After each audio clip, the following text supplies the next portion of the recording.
महावितरण वसुली कर्मचाऱ्याची संख येथे गोळ्या झाडून हत्या. अनैतिक संबंधातून खून झाल्याची चर्चा.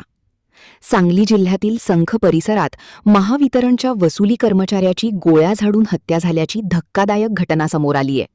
मृत व्यक्तीचे नाव संतोष उर्फ कुमार बिराजदार असून ते महावितरणमध्ये वसुली कर्मचारी म्हणून कार्यरत होते. मिळालेल्या माहितीनुसार जत तालुक्यातील संखजवळील पांडोजरी गावाच्या हद्दीत मध्यरात्री अज्ञात हल्लेखोरांनी त्यांच्यावर गोळीबार केला.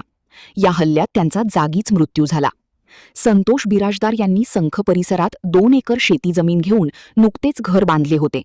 ते त्या शेतातील घरात राहत असताना हा गोळीबार झाल्याची माहिती समोर आलीय. प्राथमिक तपासात वैयक्तिक कारणातून हत्या झाल्याचा संशय व्यक्त केला जात आहे. अनैतिक संबंधांच्या संशयातून हा प्रकार घडल्याची चर्चा असून पोलिसांनी 2 संशयितांना ताब्यात घेऊन चौकशी सुरू केली आहे. घटनेनंतर परिसरात मोठी खळबळ उडाली असून पोलिसांकडून आरोपींचा शोध सुरू आहे. महान कार्य न्यूजसाठी आदी माने, मिरज.